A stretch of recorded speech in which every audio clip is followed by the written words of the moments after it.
అదృష్ట రత్నాలయం జ్యువెల్స్ అదృష్ట రత్నం అష్టైశ్వర్యాలకు మహానిలయం.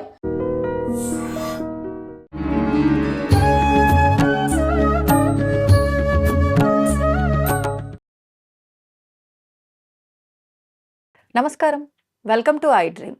ధర్మ మార్గం విత్ విజిత కార్యక్రమానికి స్వాగతం. ప్రస్తుతం మనతో పాటు ఉన్నారు శ్రీ జగదాంబ త్రిశక్తి పీఠాధిపతులు బ్రహ్మశ్రీ బెనారస్ గురూజీ గారు. ఇప్పుడు వారితో మాట్లాడి మరిన్ని విషయాలు తెలుసుకుందాం. ముఖ్యంగా మనకు ఎన్నెన్నో సందేహాలు ఉంటూ ఉంటాయి. అవి నిత్య జీవితంలో కానివ్వండి, మనం ఆచరించే విధానాల విషయంలో కానివ్వండి, వాటికి సంబంధించి కొన్ని విషయాలు గురుగారితో మాట్లాడి సవివరంగా తెలుసుకునే ప్రయత్నం చేద్దాం. నమస్కారం అండి. నమస్తే అమ్మ. సాధారణంగా అంటే ఇది ప్రతి ఒక్కరికి ఏదో ఒక సందర్భంలో అనిపిస్తూనే ఉండొచ్చేమో అని నా అభిప్రాయం అండి. అసలు నేను అడగబోతున్నది ఏంటి అంటే, పద్ధతుల విషయానికి, ఆచార వ్యవహారాల విషయానికి వస్తే స్త్రీలకే ఎక్కువగా నియమాలున్నాయేమో అనేది అర్థమవుతూ ఉంటుంది. అంటే ఆడపిల్ల చిన్నప్పటి నుంచి గూడా ఆమెకు పిల్లలుండే వయసుకొచ్చినప్పటికీ, ఆమె కన్నా పెద్దవాళ్ళు వయసులో పెద్దవాళ్ళు ఎవరైతే ఉన్నారో, ఆడవాళ్ళు ఇలా ఉండకూడదు, ఆడవాళ్ళు అలా ఉండకూడదు, ఆడవాళ్ళు ఇలా ఉండాలి, అలా ఉండాలి అని చెప్పి ఎంతసేపున్న ఆడవాళ్ళకే ఇవన్నీ చెప్తూ ఉంటారు. చెప్పడంలో తప్పు లేదు గానీ, కొన్ని కొన్ని సందర్భాల్లో తెలియకుండానే మనం కొంచెం కోపడ్డమో, లేకపోతే వాళ్ళ మాటకి మనం రివర్స్‌లో మాట్లాడడమో చేస్తూ ఉంటాం. ఏంటి పొద్దున్న లేస్తే చిన్నపిల్ల దగ్గర నుంచి ప్రతిసారి మాకే చెప్తారు. "ఏం వాడికి లేదా?" అంటే అన్న తమ్ముళ్ళు ఎవరైనా ఉన్న వాళ్ళతో పోల్చుకొని, "వాళ్ళకి లేవా పద్ధతులు? మన ధర్మం వాళ్ళకేం చెప్పలేదా?" ఇలా ఫైట్ చేసే పిల్లలు గూడా ఉంటారు పేరెంట్స్ తోటి. అవును. నిజంగా మన ధర్మం ఆడవారికే నియమాలన్నీ పెట్టిందా? ఇవే ఆచరించాలని. మగవాళ్ళకి ఏమీ ఇవ్వలేదా అలాంటి నియమాలు? చాలా ఇది మంచి ప్రశ్న. దాంతో పాటు ఇప్పుడు స్త్రీ మాతృమూర్తులందరికీ గూడా ఇది ఆనందాన్నిచ్చేటువంటి ప్రశ్న. నిజంగా. ఆ! ఇక్కడ స్త్రీకి చెప్పటం వలన పూర్వకాలంలో అందరూ పాటించేవారు. హ్మ్. ఇప్పటిలాగా ఆ రోజుల్లో ఎవరు కూడా నాకే ఎందుకు చెప్తున్నావు అమ్మా అని అడిగేవాళ్ళు కాదు. హ్మ్.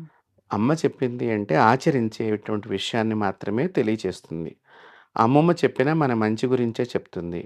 నాయనమ్మ చెప్పినా నా యొక్క జాగ్రత్త గురించే చెప్పింది అనే ఆలోచన అప్పట్లో పిల్లలకి ఉండేది. దాన్ని పాటించేవారు. ప్రస్తుత కాలంలో మీరన్నట్టుగా ఇప్పుడు తమ్ముడికి ఎందుకు చెప్పవు? హ్మ్. అన్నయ్యకి ఎందుకు చెప్పవు? వాడు రాత్రి ఎంత లేట్ వచ్చినా ఏం మాట్లాడవు. లేతే వాడు ఏ డ్రెస్ ఏసుకున్నా ఏం మాట్లాడవు అని మీరన్నట్లుగా అవును. ఇప్పుడు కొన్ని విషయాలు పిల్లల్లో కనిపిస్తున్నాయి. అడుగుతున్నారు కూడా. హ్మ్. దానికి తల్లిదండ్రుల దగ్గర సరైనటువంటి సమాధానం లేక మౌనంగా ఉండిపోయి తప్పో, ఒప్పో తెలియక ఇద్దరిని సమర్థిస్తున్నట్టుగా అయిపోతోంది. అవునండి. నేటి సమాజంలో పాత్ర తల్లిదండ్రులది ఆ విధంగా కనిపిస్తోంది. హ్మ్. ఇక మీరడిగినటువంటి ప్రశ్నకొస్తే గనక మగవారికి అసలు నియమాలు లేవా? ఒకవేళ ఉంటే ఎలాంటి నియమాలున్నాయి? హ్మ్. అవి గూడా తెలియచేస్తే వాళ్ళకి కూడా వాళ్ళ యొక్క జాగ్రత్తలు తీసుకొని వాళ్ళ యొక్క ఆరోగ్యం గురించి అన్నట్లుగా మీరు అడిగారేమో అని నేను అనుకుంటున్నాను. రెండోది మీకు కూడా ఇట్లాంటిదేదన్నా అనుభవం అయ్యి ఎక్స్‌పీరియన్స్. ఉంటుంటే గనక దానికి కూడా తెలుసుకునే ప్రయత్నంగా. ముఖ్యంగా మగవాళ్ళమ్మ ప్రతిరోజు వారే పూజ చెయ్యాలి అని శాస్త్రం చెప్పింది. ఇంటిలో అంటే ఇప్పుడు ఉమ్మడి కుటుంబంగా ఉందనుకుందాం. ఆ! ఇప్పుడు తాతయ్య గారుంటారు. అంటే నాన్నగారి తండ్రి, అవునండి. నాయనమ్మ. నాన్నగారు, తండ్రి గారు గనక పూజ చేస్తే మనం వెళ్లి ప్రసాదం తినటం వరకే తప్ప పూజ చెయ్యక్కర్లేదు. ఓహ్! ఇప్పుడు నాన్నగారు, తండ్రి గారు లేరు. హ్మ్. అప్పుడు నాన్నగారు పూజ చేసేటువంటి అర్హత వస్తుంది. ఆహా! అలాంటి సమయంలో నాన్నగారు మాత్రమే పూజ చెయ్యాలి. పూజకు కావలసినటువంటిది గాని, లేతే తాతయ్య గారున్నప్పుడు పూజకి కావలసినటువంటి ఏర్పాట్లంతా కూడా హ్మ్. ఆ ఇంటి ఇల్లాలు కానీ, లేతే పెద్ద కోడలు కానీ, ఇది ఉమ్మడి కుటుంబంలో. అవును. ఇవన్నీ చేస్తూ ఉండేటువంటి వారు అప్పట్లో. హ్మ్. ఎందుకు అంటే, ఇప్పుడు ఎవరైనా ఇప్పుడు మీ నాన్నగారు హ్మ్. ఉన్నారనుకోండి. ఎవరైనా వచ్చినప్పుడు మీ నాన్నగారు ఉన్నారమ్మా అని అడుగుతాం. ఆ! మీతోనే అన్ని విషయాలు మాట్లాడాం కదా! మాట్లాడారు. ఇప్పుడు మీ గురించి ఏదన్నా పెళ్లి సంబంధం మాట్లాడాల్సొచ్చింది. హ్మ్. మీ నాన్నగారు ఎవరికో చెప్పుంటారు. మీకు ఆ విషయం తెలీదు. హ్మ్. ఇప్పుడు మీతో పెళ్లి సంబంధం మాట్లాడరు గదా! అవును. కాబట్టి ఇంటి యజమాని అనేటువంటి వాడు ఒకడు ఉంటాడు ప్రతి ఇంటికి. సో, ఆ యజమాని ఏ నిర్ణయం తీసుకోవాలి? ఏ విధంగా తీసుకోవాలి? తన పిల్ల యొక్క స్థితి గాని, తన పిల్లవాడి యొక్క స్థితి గాని, ఆ యజమానికి కొంత అవగాహన ఉంటుంది కాబట్టి, అవును. ముఖ్యంగా యజమాని అని ఎందుకు చెప్తున్నామంటేనమ్మా చాలా ముఖ్యమైన పాయింట్. హ్మ్. తల్లన్నా కొద్దో గొప్పో పిల్లవాడు బాగోకపోయినా బాగున్నాడనే ఫీలింగ్ ఉంటుంది. ఆ! తండ్రి దగ్గర ఆ లక్షణం ఉండదు. తండ్రి నిక్కచ్చిగా వాడిలో ఈ తప్పుని ఈ తప్పు అని చెప్పగలిగే లక్షణం తండ్రికి ఉంటుంది. ప్లస్ తన పిల్లవాడు ఎక్కడ తక్కువ ఉన్నాడనగా తండ్రి అది సరిదిద్దుకోమని ఎప్పుడూ చెబుతూ ఉంటాడు. తల్లి మాత్రం రేపు నేర్చుకుంటాడులెండి ఇవాళ కాకపోతే అని సమర్థిస్తూ ఉంటుంది. నిజం. కాబట్టి ఈ సమర్థనలో పిల్లలు పొరపాట్లు ఎక్కువ చేసే అవకాశం ఉంటుంది కాబట్టి శాస్త్రం మగవాడినే ఇక్కడ యజమాని కింద భావన చేసింది. ఓహ్! మీకు అర్థమైంది కదా! అర్థమైందండి. సో, ఈ యజమాని హ్మ్. చాలా నియమ నిష్టలతో ఉండాలి అని కూడా హ్మ్. శాస్త్రం చెప్పింది ఇక్కడ. ఆడవాళ్ళ కంటే కూడా ఆ! మగవాడికే చాలా నియమాలున్నాయమ్మా. హ్మ్. మీరు అనుకుంటున్నట్టుగా ఏదో మాకే నియమాలు పెట్టారు. మేము నవ్వితే తప్పు. హ్మ్. మేము జుట్టు విరబోసుకుంటే తప్పు. హ్మ్. ఇవేమో మీరు అనుకుంటారు. కానీ అవన్నీ తప్పులే. తప్పులే. ఆ నవ్వటం అనేటువంటిది ఎక్కడ నవ్వాలి ఏంటనే పెద్దవాళ్ళు హ్మ్. గతంలో చెప్తూ ఉండేవారు. కానీ దానికంటే మించి మగవాడికి చాలా పద్ధతులున్నాయి. ప్రస్తుత సమాజంలో ఆ పద్ధతులు గత 2 తరాల నుంచి గూడా కొంత గతి తప్పి, మతి తప్పి ఉన్నది అని చెప్పడంలో ఎటువంటి నేను మొహమాటం పట్టలేదు మగపిల్లల విషయాలు. ఏంటండి ఆ పద్ధతులేంటి? అంటే ఇప్పుడు తల్లిదండ్రులు చనిపోయినప్పుడు వాళ్ళకి చేయవలసినటువంటి 12 రోజుల క్రతువు సరిగ్గా చేయకపోవటం. హ్మ్. ఏదో చేసేసాము అయిపోయింది. తొందరగా కానివ్వండి. మేము మళ్ళీ విదేశం నుంచి వచ్చామనో, ఇట్లా వెళ్ళిపోవాలనో, దాన్ని ఇంకా తొందరగా చేసేయచ్చా అనేటువంటివి మేము రాకృతం మీరు చేసేవేమన్నా ఉంటే మీరే చేసేయండని, హ్మ్. ఇలాంటివి కొన్ని చేయటము ఈ మగవాళ్ళు చేసేటువంటివి చాలా తప్పు. ఆ! దీనివల్ల అనేక రకాలైనటువంటి దోషాలు ఆ వంశాన్ని పట్టి పీడిస్తాయనేటువంటి దానిలో సందేహం లేదు. హ్మ్. రెండోది ముఖ్యంగా వస్త్రధారణ. ఇది గత 2, 3 తరాల నుంచి మతి, గతి 2 తప్పింది మగవాళ్ళకి కూడా. ఆ! దీనిలో ఎటువంటి అనుమానం లేదు. హ్మ్. ఈ వస్త్రధారణ సరిగ్గా లేక పురుషుడు తన సంతాన శక్తిని తానే పోగొట్టుకుంటున్నాడు. సంతానం సృష్టించలేని మనిషిగా తయారైపోతున్నాడు. వస్త్రధారణ ఇంత పెద్ద విషయానికి యెస్. దారి తీస్తుంది. యెస్. హ్మ్. పురుషుడి యొక్క వస్త్రధారణ గనక సరిగ్గా లేకపోతే భారతదేశానికి సంబంధించింది. ఇప్పుడు శాస్త్రం అంతా ఇక్కడే మొట్టమొదట పుట్టింది. అవును. ప్రపంచానికి నేర్పే శాస్త్రం. ప్రపంచానికి గురుస్థానం భారతదేశం. ప్రపంచానికి దేవతల యొక్క నిలయం భారతదేశం. హ్మ్. ప్రపంచం వస్త్రం కట్టక్రితమే భారతదేశంలో వస్త్రం కట్టి 10 మందికి వస్త్ర పంపిణీ చేసినటువంటి దేశం భారతదేశం. అలాంటి భారతదేశం హ్మ్. ఏ వాతావరణంలో ఎలాంటి వస్త్రాలు ధారణ చెయ్యాలి అనేటువంటిది భారతదేశంలో ఉండేటువంటి ఋషులు మనకు అందించినటువంటి గొప్ప శాస్త్రం ఇక్కడ. ఆ! అందుకని మీరు చూడండి మన పూర్వీకులు ఎక్కువగా తెల్ల లుంగీ పంచె కట్టుకుని ఉండేవాళ్ళు. అవునండి. మీకు పల్లెటూళ్ళల్లో చూసినా కూడా నిజం. లేదా తెల్ల లుంగీలాగా అన్న తెలుపు రంగునే బాగా ధారణ చేసేవారు. అవును. ఈ తెలుపు రాను రాను ఇదేదో రాజకీయ వాళ్ళకి సంబంధించిన డ్రెస్ కోడ్ మాదిరిగా అయిపోయింది. అయిపోయింది. కానీ అసలు తెలుపు అది కాదు. హ్మ్. ఇంటి యజమానికి చాలా ప్రెజర్స్ ఉంటాయి. ఆ! అంటే ఇప్పుడు పెళ్లి కావాల్సిన ఆడపిల్ల ఉంటుంది. హ్మ్. అదే టైంలో మగపిల్లవాడు చేతికి అందక వాడేదో పెద్ద చదువు చదువుకోవాలని టార్గెట్ పెడతాడు. నాన్న నేను ఇది చదువుకున్నా మంచి మార్కులు తెచ్చుకున్నప్పుడు చదివించలేకపోయానని ఒకటి ఉంటుంది. అవును. అదే సమయంలో భార్యకు బాగుండకపోతే అతను చాలా అదే సమయంలో చెల్లెళ్ళకి పురుళ్ళొచ్చి ఇంటికొచ్చే సందర్భము తన తండ్రి అంటే ఉమ్మడి కుటుంబంగా ఉన్నప్పుడు గతంలో నేను చెప్తున్నాను. ఇలాంటి సందర్భంలో ఇతడు చాలా ఒత్తిడికి గురయ్యేవాడు. హ్మ్. సో, ఇది మనసు మీద ప్రభావం చూపిస్తుంది. సో, ఈ మనసుకి అధిపతి చంద్రుడు. సో, చంద్రుడికి ఇష్టమైనటువంటి రంగు తెలుపు. తెలుపుని ధరించటం మూలకంగా హ్మ్. ఇతడు ఆ ఒత్తిడి నుంచి తగ్గుదల పట్టుకుని తన్ను మళ్ళీ స్వయం ప్రకాశమైనటువంటి వ్యక్తిగా మార్చుకుంటానికి ఈ తెలుపు రంగు అతడికి చాలా ఉపయోగపడుతుంది. అది మరిచిపోయి మన వాళ్ళు రకరకాల ఇప్పుడు మనం చెప్పక్కర్లేదు. అనేక రకాలైనటువంటి వస్త్రధారణ వేసుకుంటున్నారు. అవును. పూర్వం మేము ఎవరినన్నా దరిద్రంతో బాధపడుతున్నారంటే హ్మ్. చిరిగిపోయినటువంటి బట్టలేసుకుంటే, అయ్యో పాపం వాళ్ళ ఆ! ఇంట్లో దరిద్ర దేవత తాండవిస్తుందేమో అని మన ఇంట్లో ఏదన్నా కట్టుకున్న ఉతికిన వస్త్రాలు కట్టుకునేవైనా గానీ, అవును. 2 ఉతికిన వస్త్రాలిచ్చి మంచివి వేసుకో, లేతే కుట్టైనా వేసుకోవచ్చు కదరా! మీ నాన్న పరువు పోగొడుతున్నావు బయట ఇట్లా చిరిగిపోయిన గుడ్డలు వేసుకొని అంటారు. అని మా చిన్నతనాల్లో మేము వినేవాళ్ళం. ఆ! ఇప్పుడు చిరిగిపోయిన డ్రెస్సులు లక్షల్లో కొనుక్కొని ఇప్పుడు ఉన్నతమైన వాళ్ళుగా ప్రదర్శిస్తున్నారు. ఇది ఎంత దౌర్భాగ్యమో ఆలోచన చేయండి. హ్మ్. అంటే ఇప్పుడు ఇంటికి సంబంధించిన పరువుని ఈ పిల్లవాడే ఇప్పుడు మీరు ఫ్యాంట్ల మీద ఇలా చిరిగిపోయినో ఏదో దాన్నేదో ఫ్యాషన్‌గా వాళ్ళేవో పేర్లు చెప్తూ ఉంటారు. అవును. గమ్మత్తైన పేర్లుంటాయి. అసలు అది ఎందుకు చించాడో వాడికి తెలీదు చించిన వాడికి. వీడొచ్చి మాకు పాఠం చెప్తూ ఉంటాడు. చించిపోయిన డ్రెస్‌కి మళ్ళీ డబ్బులిచ్చి కొనుక్కోవటం. కొనుక్కోవడం. చూడండి ఎంత గొప్ప టాలెంట్ ఉన్నదో. అదే చెప్తున్నాను. వస్త్రధారణ సరిగ్గా లేకపోతే మానసిక వికాసం సరిగ్గా ఉండదు. హ్మ్. ఇంకొకటి తెలుపు వస్త్రాలు వేసుకుంటం మూలకంగా మీరు గతం రోజుల్లో చూస్తే మగవాళ్ళు స్త్రీల యందు పవిత్ర భావనతో ఉండేవారు. అవును.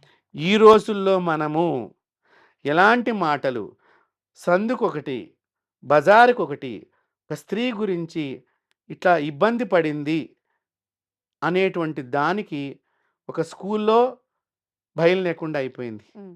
ఒక ఆసుపత్రిలో గూడా. అంటే ప్రాణాన్ని కాపాడే హాస్పిటలు, అవును. విద్యను నేర్పేటువంటి విద్యాలయంలో కూడా హ్మ్.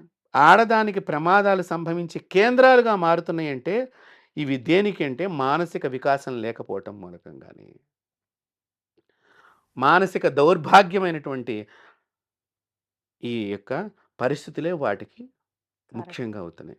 పూర్వం అందుకని మన పూర్వీకులు మీరు అందులో రైతు కుటుంబాల్లో కూడా చూసినా కూడా ఈ తెలుపు రంగుని చాలా తెల్ల చొక్కా అవును. మంచిగా నీట్‌గా ఏ రోజుకి ఆ రోజు ఉతుక్కునే డ్రెస్ ఉతుక్కొని. మాత్రమే వేసుకునేటువంటి వారు. అవును. దానివలన నేను గొప్పవాడిని అనే ఒక లోపల ధైర్యం. ధైర్యం వచ్చేది. నేను తప్పు చేయకూడదు. హ్మ్. ఎవరైనా వస్తే నేను వాళ్ళకి ధైర్యాన్ని చెప్పే వ్యక్తిగా, వాళ్ళకి నిజంగా వాళ్ళు గెలిచేటట్టుగా అనే మగతనం నాలో ఉండాలనే భావనగా మగవాడు అప్పట్లో తిరిగేవాడు. హ్మ్. అంటే అప్పుడు ఎంత గొప్ప లక్షణమో ఆలోచన చేయండిది. అవును. కాబట్టి ఇప్పుడు మగవాళ్ళు అలాంటి డ్రెస్సులు వేసుకోవటం లేదు. హ్మ్. వద్దన్న కొద్దికి నలుపు రంగు వస్త్రాలు ధరిస్తున్నారు. ఆ! ఇప్పుడు అదేమనంటే మీరు గూడా అదే వస్త్రంతో ఉన్నారు. మిమ్మల్ని అంటున్నాను అనుకోమాకండి. హ్మ్. నలుపు రంగు వస్త్రం వేసుకుంటం మూలకంగా శరీరం లోపల కణజాలాలలో చనిపోయేటువంటి లక్షణం తొందరగా వస్తుంది. ఓహ్! అంటే పాజిటివ్ టాక్సిన్స్ అని మనకుంటాయి. హ్మ్. హ్మ్. ఇంగ్లీష్ భాషలో చెప్పాలంటే. దాన్ని కణజాలం అని తెలుగులో అంటాం మనం. అవును. రక్త కణాలు కానియండి, క్రోమోజోమ్స్ అని అంటాం ఆ! సైన్స్‌లో అయితే గనక. సంతాన ఉత్పత్తికి సంబంధించినటువంటి క్రోమోజోమ్స్ కానియండి, హ్మ్. ఇవన్నీ తొందరగా చచ్చిపోవటానికి నలుపు ఎక్కువగా దోహదపడుతుంది. మరి అంటే నలుపు అంత ప్రమాదకరమైనప్పుడు అసలు నిజంగా ప్రమాదకరమైన దాన్ని భగవంతుడు సృష్టించాడేమో కదా! చాలా మంచి ప్రశ్న. మా చిన్నతనాల్లో గూడా అడిగేవాళ్ళు. ఇట్లా మీరు నలుపేసుకోవద్దు అంటున్నారు గదా! హ్మ్. మీ నెత్తిన నలుపు రంగుంది. మీ గడ్డానికి నలుపు రంగున్నది. మీ కంటి పాప నలుపుంటుంది. ఇలా చెప్పుకొచ్చారు. చెప్పొచ్చు. భగవంతుడు అది ఎందుకు పెట్టాడో వాడికి తెలీదు. హ్మ్. కానీ నోట్లోంచి మాట మాత్రం మనం తొందరగా మాట్లాడతాం. అవును. ఎందుకంటే దానికి ఎవరు తాళం పెట్టలేదు. నిజమండి. కాబట్టి ఏదైనా మాట్లాడుతుంది. నెత్తికి నలుపు రంగు కలిగినటువంటి జుట్టుగా ఎందుకు పెట్టారు అంటే, తలస్నానం చేస్తాం. హ్మ్. చేసినప్పుడు మనకు తెలియకుండా ఎంత తుడుచుకున్నా గూడా, తల లోపల తడి ఉంటుంది. సో, ఈ నలుపు సూర్యశక్తిని బాగా లాక్కొని, ఆ తడిని పోగొట్టటానికి నలుపు ఉపయోగపడుతుంది. ఓకే. అది నలుపు రంగులో ఉన్న విశేషం. ఆ! అందుకనే పూర్వం మన గొడుగులు గూడా నలుపు రంగులోనే ఉండేవి. అవును. కారణం ఏంటి? హ్మ్. సూర్యశక్తి ఎక్కడైతే ఉంటుందో వర్షాకాలంలో గూడా సూర్యుడు అక్కడక్కడ కనిపిస్తూ ఉంటాడు ఆ! మనకి మబ్బుల చాటు నుండి. అవును. సో, ఆ సూర్యశక్తిని లాక్కుని మనకది ప్రసారం చేయటానికి ఉపయోగపడే వస్తువు నలుపు. అది గొప్పది. హ్మ్. గొప్పదాన్ని ఇప్పుడు టాబ్లెట్స్ అన్నీ గొప్ప రోగాన్ని పోగొడుతున్నాయి. మీరేసుకుంటున్నారా? అవసరం ఉన్నప్పుడు టాబ్లెట్ వేస్తున్నారా? అంతే గదండీ. అవసరం మరి రోజు లేనప్పుడు. ఎందుకు వేసుకుంటున్నారు ఇప్పుడు నలుపు? అవసరం లేనప్పుడు ఎందుకండి? మరిప్పుడు మనకు అవసరం లేదుగా నలుపు. మరెందుకేసుకుంటున్నాం? ఆ! కాబట్టి ఇక్కడ జరుగుతున్నదేంటంటే, అనవసరంగా వేసుకోవటం మూలకంగా, హ్మ్. ఈ ప్రమాదానికి వాళ్ళు వాళ్ళంతరికి వాళ్ళే మార్గం ఏర్పాటు చేసుకుంటున్నారు. అంటే ఏ ఏ వస్త్రం ఎప్పుడు అవసరం అనేది మనకి ఎలా నిర్ణయించుకోగలుగుతాము? అందుకనే పెద్దవాళ్ళు ఇవి వేసుకోమాకండి అని చెప్పేవాళ్ళు. హ్మ్. అంటే కంప్లీట్‌గా దూరం పెట్టాలంటారా నలుపుని? కంప్లీట్‌గా దూరం పెట్టాలంటే నలుపు వస్త్రాలు హ్మ్. వేసుకోవాలనుకున్నటువంటి వాళ్ళు, ఆ దేవతకు సంబంధించిన ఆరాధన చేస్తే, హ్మ్. వాళ్ళు ఆ సమయంలో వేసుకోవచ్చు. ఆహా! ఇప్పుడు అయ్యప్ప స్వాములని చెప్పి వాళ్ళు నలుపు డ్రెస్ వేసుకుంటూ ఉంటారు. అవునండి. ఈ నలుపు ఎందుకు వేసుకుంటారు? అది మాసం అంతా కూడా మాసం అంటే నేను ఇక్కడ దీక్షా మాసం కింద భావన చేస్తాను. అవును. ఆ దీక్ష సమయంలో చలి ఎక్కువగా ఉంటుంది. నిజం. సో, వేడిని తట్టుకోవాలి శరీరం. వేడి కావాలి శరీరానికి. హ్మ్. సో, వేడి కావాలి కాబట్టి ఈ వస్త్రము కొంత సహకరిస్తుంది. దీక్షకు భగ్నం లేకుండా వారి జీవితం నడయాడటానికి అప్పుడు ఉపయోగపడుతుంది. ఓకే. అందుకని ఆ సమయంలో మాత్రమే మనం వేసుకోవాలి. హ్మ్. లేదా మృత్యుదోషం వెంటాడుతున్నప్పుడు హ్మ్. కాళీ కాలభైరవుల సాధనలో ఈ నలుపు రంగును ఉపయోగించుకోవచ్చు. హ్మ్. అకాల మృత్యు ఎలా ఉంటుంది చెప్పండి? మీకు మృత్యువు కనిపిస్తుందా? కనిపిస్తుంది. కానీ అందరూ మృత్యు స్థానానికే వెడుతున్నారు. అవును. కనిపించకుండా ఉండేదే మృత్యువు. ఎక్కడ కనిపించకుండా ఉంటుందంటే చీకట్లో మనం గూడా కనిపించము. ఆ మాదిరిగా మృత్యువు మనల్ని వెంటాడుతుంది. హ్మ్. చీకటి ఏ రంగులో ఉన్నదో నీవు ఆ రంగు వస్త్రాన్ని వేసుకొని ఆ చీకటిలో పోయే మృత్యువుని కనిపెట్టు. హ్మ్. అందరికీ సాధ్యపడుతుందా? పూర్వీకులు సాధన చేశారు, కనిపెట్టారు. హుహుహు. ప్రాణము 9 రంధ్రాల నుంచి ఆ! ఉప ఉప అంటే పైన ఉండేటువంటి రంధ్రాల నుంచి ప్రాణం ఎలా పోగొట్టుకోవాలి? శరీరంలో కూడా ప్రాణం పోయే స్థితిలో కూడా హ్మ్. పైనుంచి ప్రాణం పోతే పుణ్యాత్ముల కింద ఓహ్! పూర్వం భావన చేసేవారు అట్లా. ఆహాహాహా! సో, దానికి ఈ సాధనకి కొన్ని సందర్భాలు ఉపయోగపడతాయి. హుహుహు. కాబట్టి దానికి మాత్రమే హ్మ్. ఆ రంగును ఉపయోగించేవారు. ఇప్పుడు అదొక ఫ్యాషన్ అయిపోయింది. తర్వాత మీరు గమనిస్తే మగవాళ్ళు కార్లు కొంటున్నారు. హ్మ్. అవన్నీ కూడా నలుపు రంగువే కొంటున్నారు. అవును. ఈ మధ్య ఈ నలుపు రంగుల గురించి హ్మ్. ఒక ప్రయోగం చేశారటమ్మా. నలుపు రంగు ఉన్న వెహికల్స్ ఎక్కువగా ప్రమాదానికి లోనవుతున్నాయి. అన్నిటికంటే తక్కువ ప్రమాదాలయ్యేది తెలుపు రంగు వాహనాలు అని డిసైడ్ అయ్యారు. ఆహా! ఎందుకు? ఆ! మీకు ఆ రీజన్ కూడా చెప్తున్నాను. ఆ! ఇప్పుడు మీకు మంచు బాగా ఉన్నది. అవును. ఈ నలుపు కారు మంచులో వెడుతుంటే కనిపించదు. దట్టమైన పొగ మంచులాగా ఉన్నప్పుడు. అదే తెలుపు అనుకోండి మీకు ఫోకస్ అవుతుంది. ఈ మంచు తెల్లవారుజామున పడేటువంటి మంచు, హ్మ్. ఈ పొగలు ఈ పల్లెటూళ్ళలో పంటల దగ్గర పొగలు పెడుతున్నాండి. ఈ అవును. టర్నింగ్‌లో ఇవి యాక్సిడెంట్స్ ఎక్కువగా నలుపు కార్లు అవుతున్నాయి. హుహుహుహు. కాబట్టి తెలుపు కార్లు శ్రేష్టము అని గూడా వాళ్ళు గూడా ఈ మధ్య నేనొక ఆర్టికల్ చదవటం జరిగింది. హ్మ్. కాబట్టి ఇట్లా మగవాళ్ళు ముఖ్యంగా నలుపు వస్త్రాలు వేసుకోకూడదు. ఏదన్నా దీక్ష తప్ప మిగతా సమయంలో అస్సలు వేసుకోకూడదు. ఇంకా భోజనం చేసేటప్పుడు ఆ! మగవారు పైన వస్త్రము లేకుండా భోంచేయాలి. లేకుండా. లేకుండా. మరి ఇది ఇంట్లో అంటే సాధ్యం. బయట తిన్నప్పుడు? అందుకనే పూర్వం ఎక్కడైనా భోజనానికి డ్యూటీకి వెళ్ళినా కూడా, హ్మ్. బాబు మీరు మా ఇంటికి భోజనానికి రోజు రావచ్చు మాకు ఇబ్బంది లేదని ఒకరికి ఒకరం సహాయంగా ఉండేవాళ్ళం. హ్మ్. ఇప్పుడు ఆ పరిస్థితి లేదు. లేదు. కాబట్టి ఇప్పుడు బయట ఈ ఆఫీసుల్లో ఉన్నారు కాబట్టి హ్మ్. కనీసం ఈ భోజనం చేసేటప్పుడు ఆ! కాళ్ళకి చెప్పులు విడిచి భోంచేయటం మంచిది. అవును. ఇది పాటించట్లా. పాటించండి. ఇది చేయగలిగిన పనే. అవును. కానీ మగవాడు చేయటం లేదు. ఇట్లా ఈ మగవాళ్ళు నియమబద్ధంగా లేకపోవటం మూలకంగా హ్మ్. ఏడిపించే సంతానం కలుగుతుంది. ఇప్పుడు చెప్పండి. ఏడిపిచ్చే సంతానం. ఇంట్లో ఏడిపిస్తారు మిమ్మల్ని. హ్మ్. వాళ్ళు అన్నం తినరు. మిమ్మల్ని టార్గెట్‌గా చేసుకున్నట్టుగానే ఉంటుంది. మీకు ఒక్కొక్కసారి ఆలోచన చేస్తే వీడు నా కడుపున చెడబుట్టాడు అనేటువంటి ఆ! ప్రస్తుతం తల్లిదండ్రులందరూ ఇదే బాధపడుతున్నారు. నిజం. వాస్తవమా కాదా మీరు ఆలోచించండి. వాస్తవం అండి. వాడు ఏదడిగినా వద్దంటాడు. వాడికి కావాల్సింది మాత్రం ఇవ్వకపోతే ఆ రోజు మీరు మీ ఉద్యోగానికి కూడా వెళ్ళకుండా చేయగలడు వాడి దగ్గర ఒక యుద్ధమే ఆ రోజింక. కాబట్టి ఇలాంటి ఏడిపించే మగవాడు నియమంగా లేకపోతే హ్మ్. మీరిందాక ఆడవాళ్ళకి చాలా చెప్పారు. అవును. మగవాళ్ళే నియమబద్ధమైన జీవితాన్ని గడపాలి. అందుకనే ఇది రామరాజ్యం కింద ప్రసిద్ధికి ఎక్కింది భారతదేశం అంటే, రాముడు అలా నడయాడాడు. హ్మ్. తండ్రి కళ్ళల్లో తండ్రి మనసులో ఉన్న భావన గ్రహించేవాడు రాముడు. ఆ! గురువుల కళ్ళల్లో గురువుల యొక్క ముఖాన్ని చూసి గురువుకి ఏం కావాలో తను గమనించుకొని దాన్ని సాధించి తెచ్చిపెట్టేవాడు రాముడు. హ్మ్. అందుకని ఆయనకి అందరూ రాముడంటే ఒక స్త్రీని ఏ మాదిరిగా అయితే ఒక చిన్న పిల్లని అప్పుడే చక్కగా పరికిణి జాకెట్ వేసుకుని చిన్న బాలా త్రిపుర సుందరి అలాగా చిన్న పిల్ల కనిపిస్తే ఆ! అందరం ఆ పిల్లని ఒక లక్ష్మీ స్వరూపంగా దగ్గర తీసుకుంటాం కదా. అవును. రాముణ్ణి అంత 6 అడుగుల పైన ఉండేటువంటి ఆజానుబాహుని కూడా అలా ఒక్కసారి కౌగిలించుకోవాలనిపించింది మా అందరికీ కూడా. అవును. కారణం తన ప్రవర్తించిన ధర్మ నియమము. కాబట్టి నియమంతో ఉన్నటువంటి వాళ్ళు హ్మ్. ప్రపంచంలో ఎప్పుడూ బతికే ఉంటారు. మీరు ఇది బాగా గుర్తుపెట్టుకోండి. ధన్యవాదాలు. అమ్మవారి ఆశీస్సులు.